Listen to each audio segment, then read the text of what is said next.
Hello, everyone. Month of February update. No, it's a bit late, 5 days in. Start of February has been a little complicated. I know I had plenty of stuff planned for January, and it just kept getting pushed off because we are almost finished. We are down to just 4 chapters left. Let me check. Because I've got it on the. No, actually, 2 chapters left of Dragon May Cry. Just two, folks. Yeah. Today and Friday, and then we'll get the epilogue Saturday. I'll explain more when we get there. But first, what do you guys think of the background? Nice little reference to Devil May Cry. That is Ida and Lilith from Owl House dressed up as the Devil May Cry characters. I like the reference. I can't remember which artist did this. I've had it for a while now.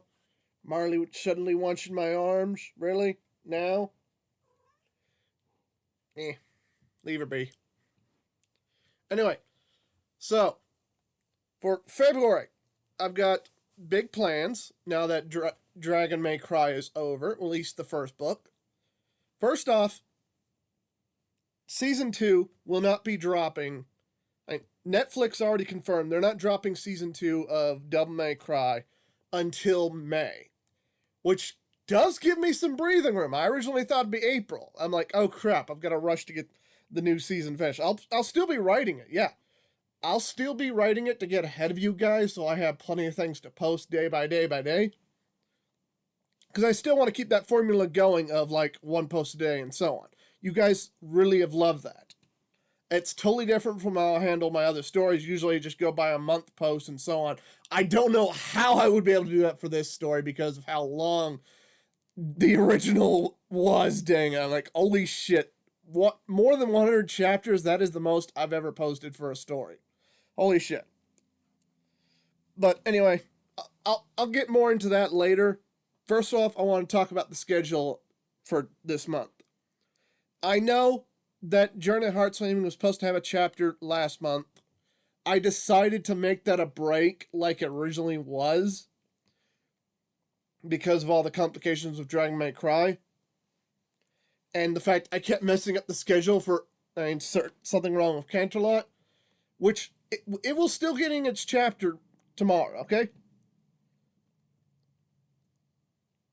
That chapter meant for January is still going to happen tomorrow. So pretty much every Friday this week we'll have a chapter for SWWC. Journey Heartswarming's original January chapter will still come up this month, okay? Roughly the end of this month, I want to say the 25th.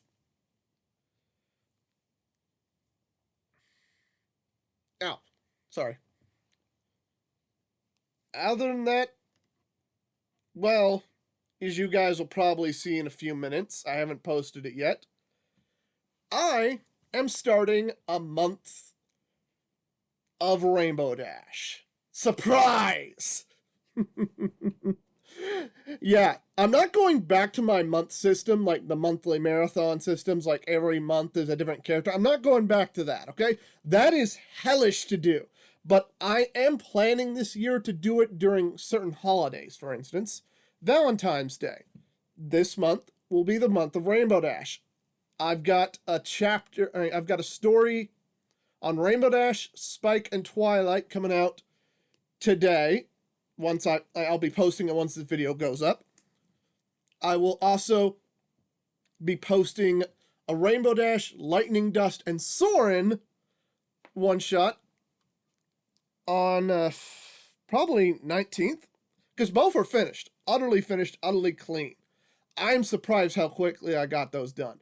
I have been in such a rut of writing those one shots lately, and then suddenly those just pop out of my mind and get jutted down just instantly. I shit you not, I finished those on the tail end of January. That's why Journey Heart Swimming got pushed back. I was just in such a flow of like, right, done. Like, holy shit, that got done. I'm not saying I'm going back to last year where I was like posting one shots like almost every single month. No. I doubt I'll be back in that flow again for a while. But we are having a Rainbow Dash marathon. The original idea for this marathon, when I planned it back last year, was to have it be Rainbow Dash and Spike. I couldn't get a bunch of Rainbow Dash and Spike ideas going that weren't finished in time. That's why I kept postponing this one. But I did at least get one done, and I got one featuring her and Lightning Dust. I love her and Lightning Dust. They are my favorite ship when it comes to Rainbow Dash. I do have a Lightning Dust month planned for later on, but that won't happen until next year by my planning, okay? I mean, I already planned that one to come out during SWWC's Season 4, even though it won't be canon. None of the one-shots will be canon to SWD's Season 4. It'll make sense when you guys get to reading that section, okay? Why I decided to do a whole month on Lightning Dust. Anyway, that's pretty much everything else that's going to happen this month. I would like to talk now about how I'm handling the final chapters of Dragon May Cry. Massive spoilers if none of you have been reading the story. I know I usually save the spoiler talk for my Dragon May Cry updates and not monthly updates. But considering Dragon May Cry is about to end literally in the next 2 days, 3 days, yeah, I need to get into this. Okay.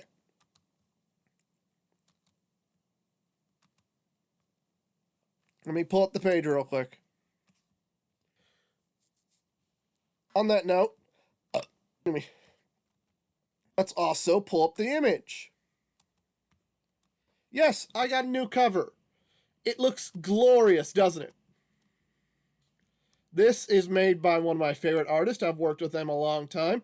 And I didn't want to go back to them originally because they're kind of limited on the fact they'll only do human shapes.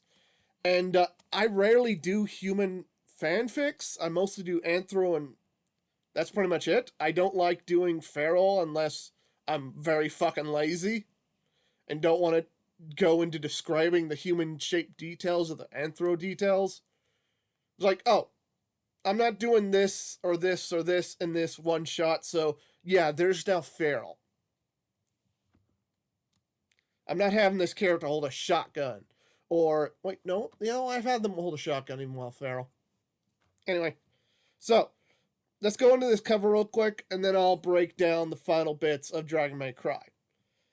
At the top corner, we have Twilight Sparkle, her possessed form.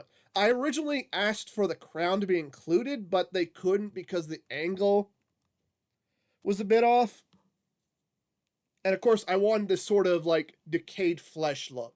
Not quite what I'm after, but yeah, it does look like she's decayed. It does look like she's weakened, at least compared to Gabby on the other side. She looks very different. Gabby up top, I wanted this like very basic look for her. I actually got another idea planned for like a solo image between Gabby and Spike, considering they are my favorite ship.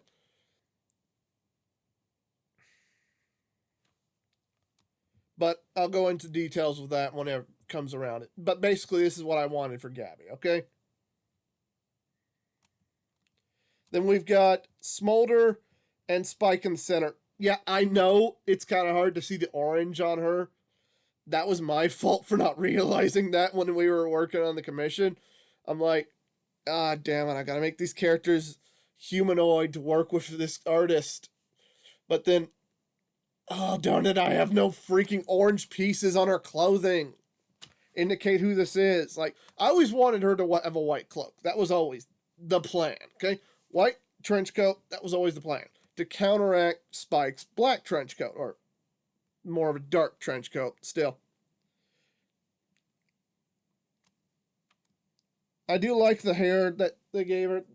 We went back and forth because they originally wanted to go straight hair. I'm like, give it some spikes to reference Smolder. I am a bit miffed that the freaking heart thing didn't get accurate, but what can you do? Commission's already done. I don't like to complain after the product is finished. if the details are not too major, I'm willing to settle for whatever you guys make, okay?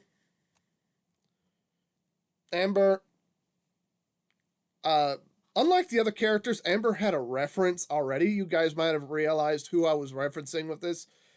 This model that I chose for them to reference is I think it's Moraza. It's an artist on DeviantArt that does sort of the Sailor Moon take on MLP. And they did a one-shot image on Amber that I really liked. But of course, in that one, Amber was white. I'm like, I'll do it a little bit differently. I'll make Amber black in mine. And that kind of led into why Spike and Smolder are black. Them all being dragons, I wanted a connection to parallel. And obviously, I wanted the racist angles, given that Blue Blood is very, very racist and very horrible and very monstrous. My only complaint with Blue Blood is the graphics weren't as gory as I wanted. But I understand the artist has never been very much on graphic. They prefer to do like sexy pieces or like good humanoid shapes. One thing I wanted particular was the red horn. Now, if you guys read the most recent chapter, you know who the red horn is. I'd always just described him simply as just the red horn throughout the story. But here's the funny thing. The dragons know him as the red horn. We never heard from the ponies what they called him because they already knew him by a different name. So yeah, let's flip into that final line of the most recent chapter, okay? Down, down, down, down, down. I have a lot of chapter shit. Okay. Bloodstain. Which, yeah, that is a reference to the Castlevania video game, yeah. Blah, blah, blah, blah, blah, blah. Twilight can't kill Spike because that was the idea going into this. It's like she desperately wanted to live in denial. It's like, I need to kill Spike. I need to get revenge. But when she's actually presented the choice of, oh, I actually do need to kill him to bring back my friends, she's like, holy shit, I can't do it. And then we have the unveiling of who Red Horn is. Stepping out of the shadows, Red Horn is obviously King Sombra. Shocker. No, I wasn't really being subtle that this was always going to be King Sombra, okay? I played it off as Red Horn because the dragons have never met King Sombra in the canon, okay? King Sombra is defeated in the Crystal Empire, but long before we meet Amber in Season 6. He's defeated in Season 3. When he comes back in Season 9, he never gets out of Equestria. He never goes to invade other lands. It's just Crystal Empire is destroyed, and then he goes to destroy Canterlot. That's all he does in the canon. So, from the perspective of the dragons, who have never known his real name, all they can assume, oh, it's a unicorn with a glowing red horn. We'll just call him Red Horn. Because dragons are very fucking basic, remember? I wasn't lying by stating his name is Red Horn. To the dragons in this continuity, he is just Red Horn. But to the ponies, who have always known of him, it is King Sombra.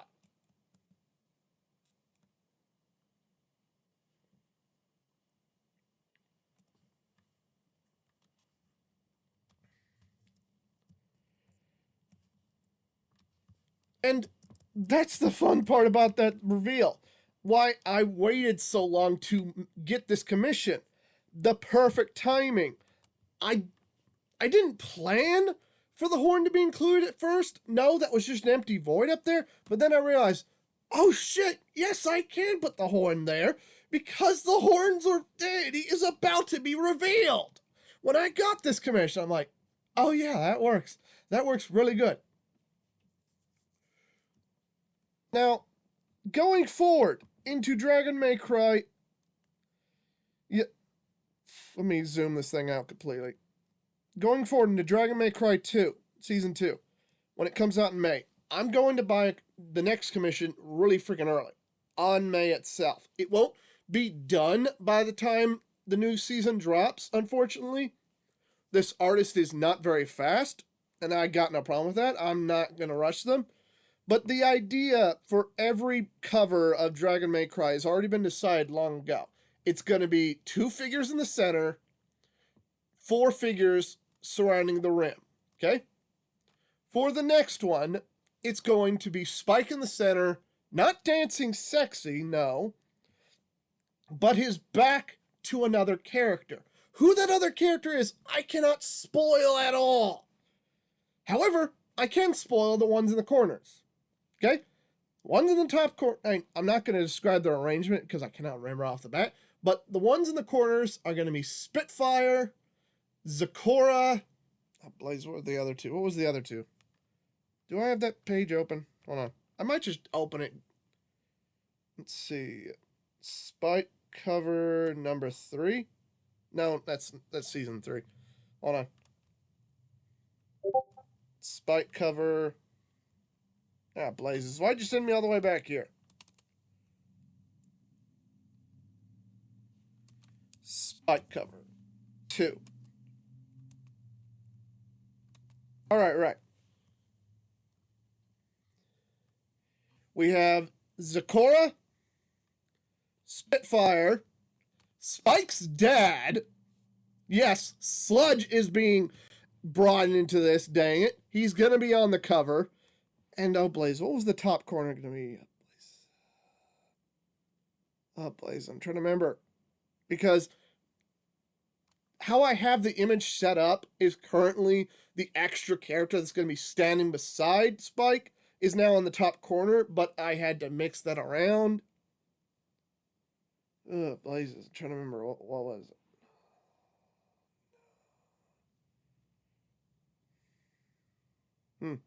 Oh yeah. The villain. Yeah, I can't say who that is. Okay.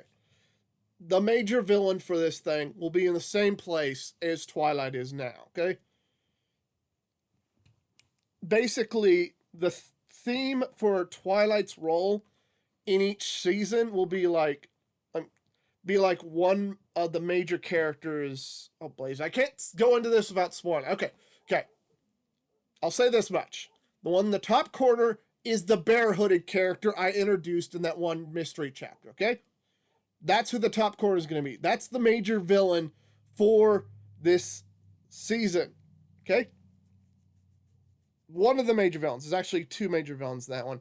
Very similar to how I did this season, okay? This season, the major villains were Twilight Sparkle and King Sombra. And season 2, it's going to be the bare-hooded character and mystery. I can't say his fucking name because that will reveal who the second character standing beside Spike is. And no, it's not the character standing beside Spike. That's not going to be one of the villains at all. I know it sounds confusing, but when you see the cover, it will make so much fucking sense. However, I will say this much. There's not going to be a romance between Spike and the other center character this time around. That is not my angle. I do like their ship. It's a bit of a random one in general. But no, there is not going to be a romance between the two. Instead, that character is going to have their own romance going on, and Spike is going to have a bit of a other thing going on. I've sort of subtly hinted to this idea of building a herd. Spike flat out says this to Rarity and Gabby in the flashback. He wants to build a herd. That is the closest I'm saying to a harem. I'm not full on saying a harem, but that's the closest it's going to get. So, Gabby's part of the herd. So is Rarity. So is Smolder. And so is the next character we'll be introducing next season. This doesn't mean Smolder is vanishing from the story. No. Let me make clear for a certain commenter who apparently did not like how I handled Smolder this story. I think it's mostly because I compared Smolder so much to Lady, and they hated how Lady was handled in the Netflix show. I get that you hate the Netflix show. A lot of people do. And I don't fucking care that you hate the show. I'm not writing that. I'm writing a story that was inspired by the trailer. I am referencing scenes that happened in the anime, yes, because I do like some of the stuff from the Netflix series. But I am not going bar per bar to bar on Lady being exact clone of Smolder.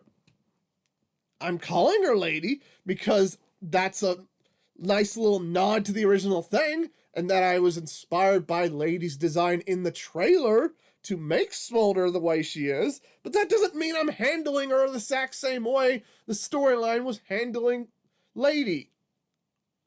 I wrote the ideas, the outline for this story, before the season ever dropped. I had no fucking clue that they would kick Lady to the curb in the final battle. I had no fucking clue. Okay? Because the season had not dropped yet.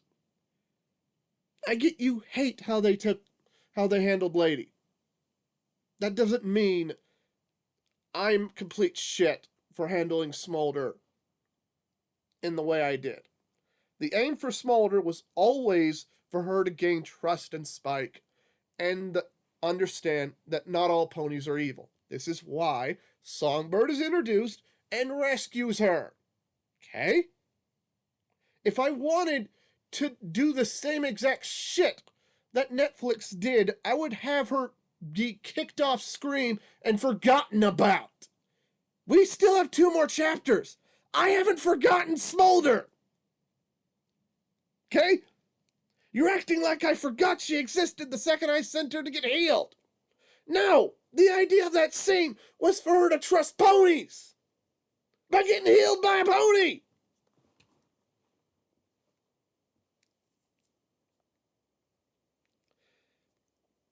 I'll admit, I did make some mistakes. The limited amount of Dragon Lords kind of made it hard to illustrate the differences between them. Nidhogg and Shiva are very similar, but the difference being Nidhogg is directly connected to Sin. Okay? Why did I say Shinron? No, that's Dragon Ball GT. Nice. My fault for choosing the name Sin, as in Syndicate, because I wanted to make that cool reference. Anyway, Nidhogg is directly connected to Sin. Ergo, he is going to have absolutely no respect for Spike or Smolder at all. However, if you read that chapter better, sorry, that's not what I meant. No. If you go back and read those acts again involving Nidhogg, you will notice that Smolder respects Nidhogg a lot. Okay? I'm not exaggerating. You literally get her mentioning that her and Garble would drop off food for the Tyrant of Snow, okay? I'm pretty sure that's still in the original draft. I know I edited some during that thing, but I'm pretty sure that's still in the original draft.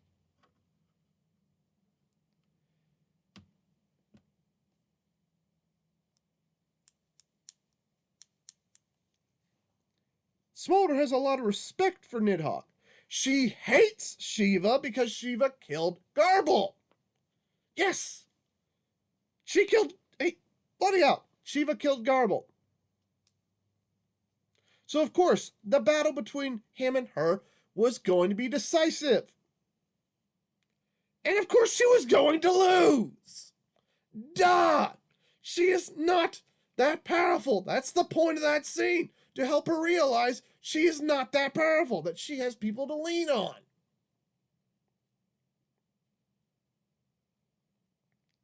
Notice that Spike didn't defeat him either. Spike didn't defeat either of those two. He didn't win against Nidhogg. He didn't win against Shiva. He survived them. The point of these Dragon Lords was not to have an epic action scene.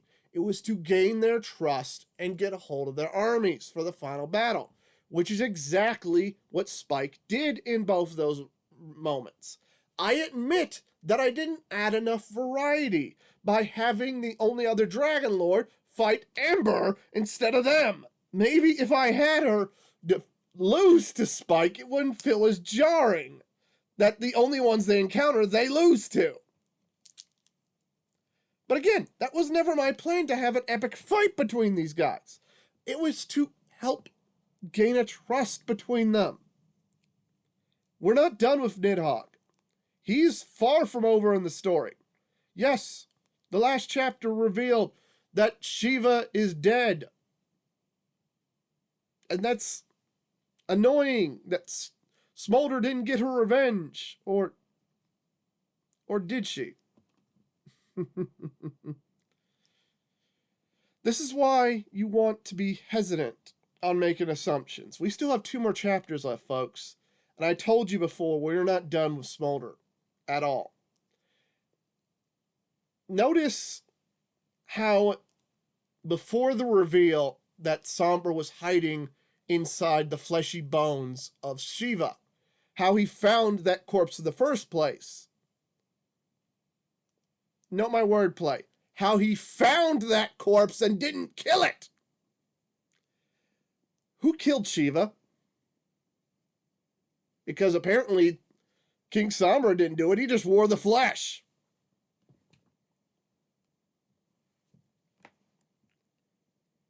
There's still a few more details to be laid out. And I'm sorry if I've ruined any spoilers coming up. But there's still one more thing I haven't even revealed yet, and I won't be revealing. There is 3 plot twists coming in the next 2 new chapters, okay? Obviously, the first big one will be who is the final spirit inside the final weapon. Given that we're dealing with King Sombra, that should be pretty obvious by now, okay? I've been very blatant on her description, dang it.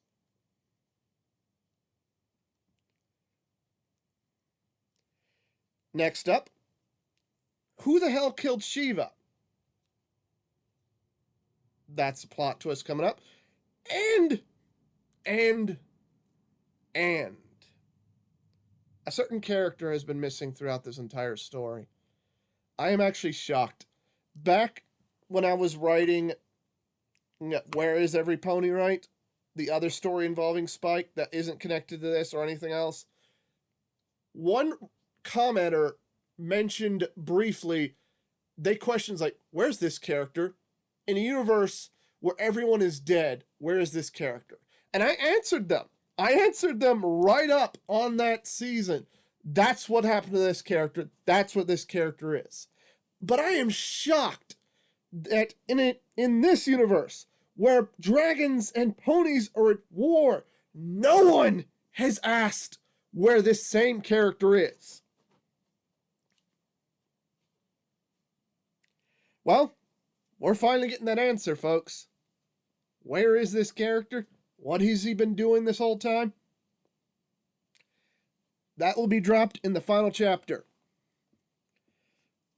Coming out Friday.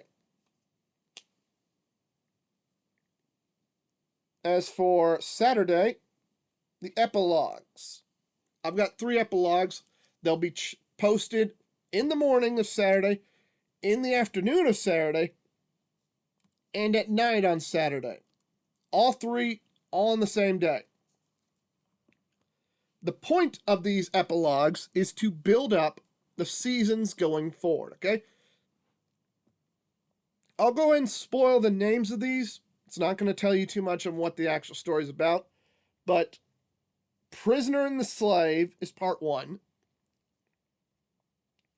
Now Prime the Stage is part 2, and Cursed Bloodline is part 3.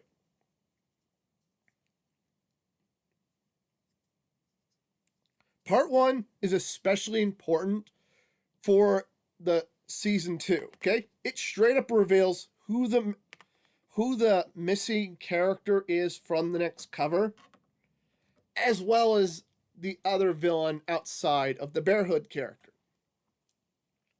Part 2 reveals who the Bear Hood character is. I'm sorry, that's pretty much the only thing happening in that one, okay? And part 3 is just a massive fucking reveal of what I've always been planning since I started this thing. One of my friends asked straight up when I told them that I was doing this series if this character would appear. Yes, this character is appearing. You are happy now, because I am not just bringing back Sludge. I am bringing that character into the final part of the epilogue. And I've already laid out the groundwork. I've given massive fucking hints that this character was always canon to this universe with certain other characters that has been revealing in Blazes.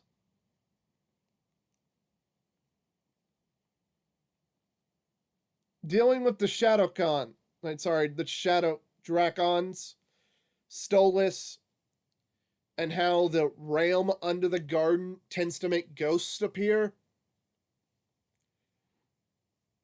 What ghost did Smolder see that's connected to Stolas? Stolas' sister. Why does that name sound so familiar when it comes to dragons? No, that character is not returning, but someone connected to that character is returning, and I'm trying my best to be ambiguous and give massive fucking hints.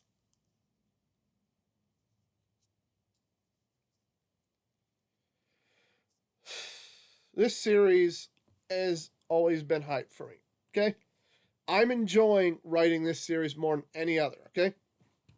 I liked writing Journey to the Heartswarming.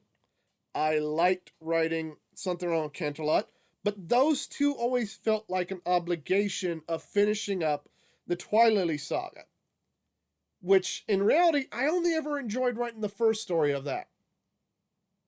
I know that Endless Time Forever End is completely shit on its grammar, and I can't even go back to reread it, but it is still the story I loved writing the most. I haven't felt such hype since writing this story.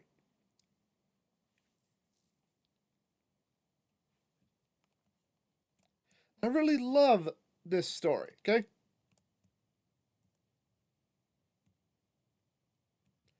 I want to continue into season 2. But also, another one of my major plans outside that I'm planning to do this year, outside of obviously finishing and bringing back SLC. I'm still going to bring back SLC, folks. Calm down. That's coming back still. One of my major plans for this year is to turn Dragon May Cry into an original story. Okay? I've been thinking about it in the back of my mind, about going back to certain scenes and making the right changes. Okay?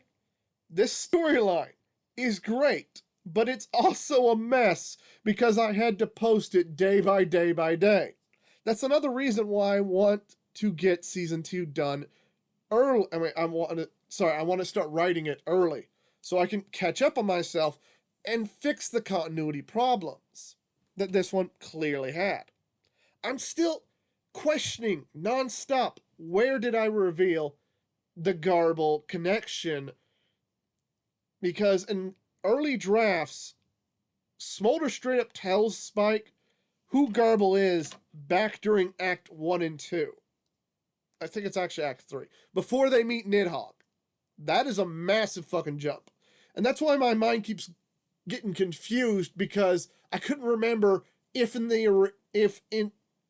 that draft was that meal delivered by Garble and Smolder, or was she just telling Spike that in this draft, and I didn't mention who Garble was at all.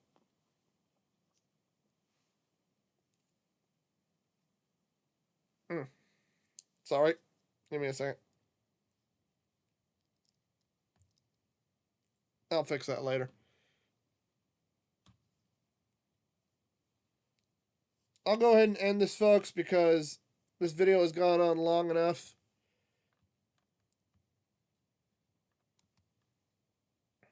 $30. Ouch. But reasonably so for 30 minutes.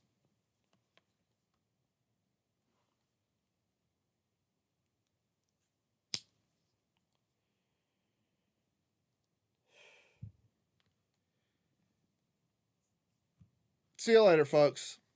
We've got so much planned this